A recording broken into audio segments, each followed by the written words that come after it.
Hey, what's going on, everybody? Hope all of you guys are doing well. Today I'm going to be reviewing the 1999 action film, The Matrix. I haven't watched this film in years, so I ended up actually revisiting it last night, and I gotta say, it was great revisiting this film. So the film stars Keanu Reeves, Lawrence Fishburne, and a few well-recognizable faces.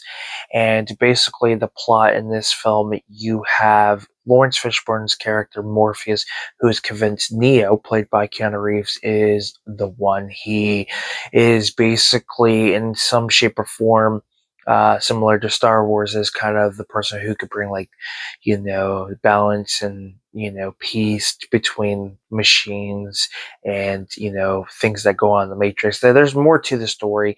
You kind of develop that throughout the sequels, but he's convinced that Keanu Reeves' character Neo is the one, and the one is supposed to bring something that not no one has ever brought between the machines and the Matrix and things like that.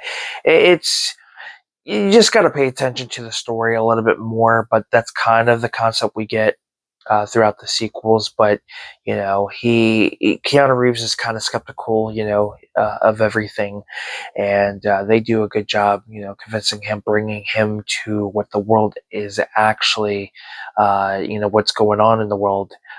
In their time, and not knowing what year it is, because basically you get the Terminator vibe machines took over, and that the Matrix is not what it seems. It's not real. Um, but of course, you have the villain in the film played by Hugo Weaving. Agent Smith.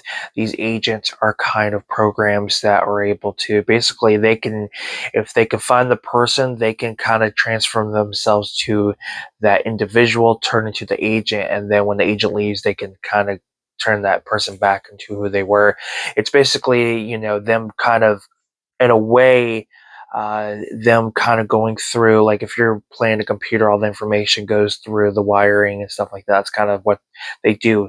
The agents kind of are that program that kind of goes from person to person, which is the wiring of a computer. And yeah, so they're dealing with them. Of course, Morpheus gets caught after they get set up, and eventually Neo is left behind. He's got to do everything he can to stop Agent Smith. But yeah, it's a fun action film, and I'm sure a lot of you guys have seen this by now.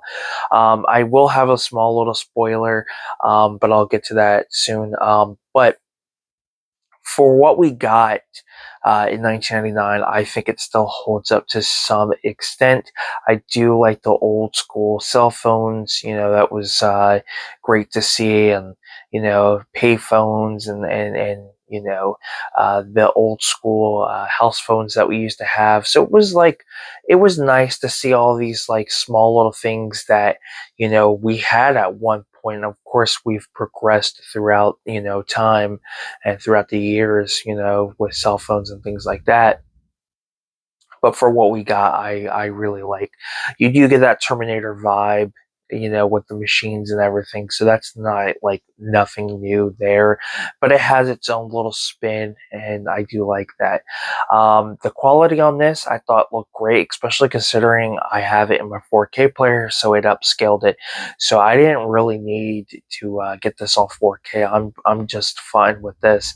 Um, I did notice something interesting, and that you do get like this green tint every time they're in the Matrix. It's like this green, like almost like how the sun would, if you were outside and you had the sun kind of glaring on you, you'd kind of get that sun glare on you. It's hard to explain, but like when Keanu Reeves is in the Matrix and he's talking, you can see like a green lighting. Is basically what I'm trying to say, like on his chin, and throughout the movie, there's certain scenes you get this green lighting. So, and when they go back to the scenes where the other members are on the ship, you don't get that.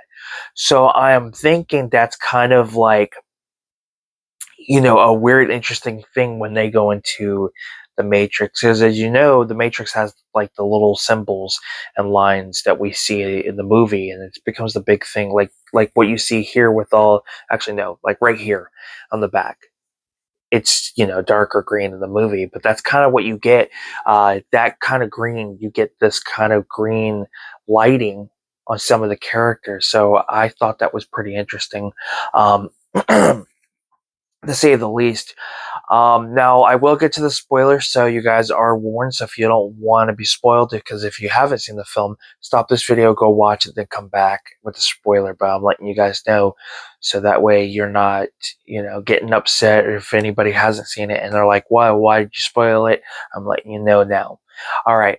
So the one thing I didn't like is that they kill off all the other members of the ship. One of the members of the ship basically becomes a villain. He's working with Smith. He pretty much, sets them all up. And I wish they, and to some extent, um, I wish they would have at least kept some of the characters, because I do like the crew that he has. That's why I don't really care for the sequels. I just felt like, they went into a different direction. They really shouldn't have wrote the sequels. The sequels shouldn't have happened. There was really no point. I think this film would have been fine just where it was. But I thought the crew being killed off was just not the proper way. I felt like if they would have survived and they would have kept, or just kept them, they could have progressed into the other films, and then eventually, things could have started happening to them. But I just did not care for it. It kind of gave me that Fast and Furious vibe where, pretty much the original group throughout the films are no longer the original group that we had. And that's kind of similar. You kill off this group, and I thought they could have worked perfectly into other films, in the Matrix, trilogy or whatever. But nonetheless, for what we got, it works. The whole slow motion dodging the bullets thing, that became a big thing in spoof films. I mean, Scary Movie is a prime example. They actually, two scenes in this film, they spoof in Scary Movie. So, yeah, the Matrix, things like that have become very popular throughout the years. I mean, there's wrestling moves that they've called the Matrix due to the certain scenes in this film. But nonetheless, it's a fun action film from the late 90s. It's got a great cast. I mean, some of the actors in here you've seen in other things, whether they're big names or they're just small names. Um, Nonetheless, great cast. I mean, Hugo Weaving, just fantastic. The fight scenes are fantastic as well. Um, Not, the CGI is not the greatest, going back and looking at it, but for what we had at the time of this release, that was stuff we never even heard of. So you got to have more of appreciation for it, regardless if it looks awful. And upscaling it to 4K with my player looked great. Some of the amount of detail that I didn't notice throughout the years of watching this movie stood out, like the ship, the detail of like the cabin that Keanu Reeves, was in. Um, just like small little things like the scene, the shootout scene in the lobby when they're going to save Morpheus. Just all the amount of detail you can see in that, just it really stood out, and it actually made my experience watching this a little bit better. So, the film was directed by the Wachowski brothers, who are now the Wachowski sisters. Um, I thought they did a great job with this film, but I don't think they should have done the sequels. They should have just kept it like it is. Maybe instead of doing the sequels like we got, I feel like we could have done a series, a multiple season series focusing on other characters, like what is it, Jada Pinkett Smith's character, the characters from the game, which I think Jada Pinkett Smith's character is one of the characters you play as in the game. But I just feel like they could have had all these different characters, in the Matrix universe. Had we done a TV series, gotten a TV series, they could have done other characters, made another movie with all the characters coming into one, like kind of like the Avengers. Basically, is what I'm trying to say. You could have done an Avengers type series where you introduce all these different characters, bring them together for another movie, and kind of go from there. But yeah, I love the film. It's one of my all-time favorites. Very happy to go back and watch it. Um, like I said, you have Keanu Reeves, you've got Lawrence Fishburne, you got Hugo Weaving. I'm trying to see if it shows who else is in this. I don't think it does. Yeah, it does. We have Carrie Ann Moss, who plays Trinity. We have Joe Pantoliano, who is the kind of one of the villains of the film. He's the one that sets everybody up. And I remember him, I first got introduced to him from The Matrix. It wasn't until after The Matrix when I saw him in other things like Bad Boys and The Goonies. Then I realized, oh, hey, that's the guy from The Matrix. So that's kind of how I was introduced to him, was this film. So thank you guys so much for tuning in to my review of The Matrix. I hope you guys enjoyed.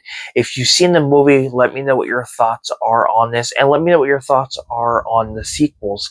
What did you think of those? Me personally, I don't care for them. That's why I don't have them in my collection. I'm just fine with just strictly having the first movie.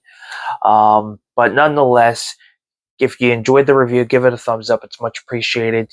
And don't forget to subscribe to the channel for more content. And if you guys hear thunder in the background, I do apologize. It's pretty much another day of rain and thunderstorms. It's been like that all week. That's what you kind of get when you live in Florida. But nonetheless, I just wanted to point that out if you guys hear it in the video. Yeah, thank you guys for tuning in. I'm Film Talk with Mikey. Till next time, we'll talk films. Thanks for watching, and I will see you guys next time. Take care.